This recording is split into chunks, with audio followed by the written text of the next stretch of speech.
Hey everyone, in this video we'll teach you how you can earn $20 per hour on Temu. Welcome to the channel and let's start with this video. To starting off, make sure that you have installed your Temu application. If you have not yet, get your hands on Temu app from your Play Store or App Store if you are using an iOS device. Make sure to log in into your Temu account. Now once you have successfully logged in into your Temu account, tap on the U icon at the bottom.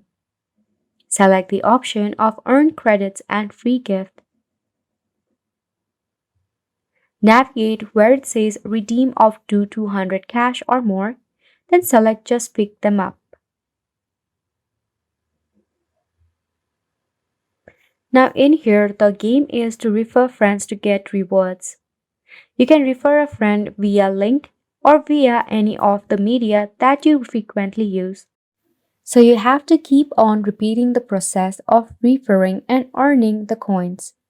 You can later redeem these coins as cash. At the bottom, it will teach you how to redeem cash on Temu. Firstly, you have to refer a friend with their link. Spin the wheel to earn coins. Then, redeem the coins into cash. Isn't it simple? So this is how you can get easy money, that is $20 per hour or even more on Temu. Make sure to go ahead and give it a try, and thank you so much for tuning in. We'll see you very soon.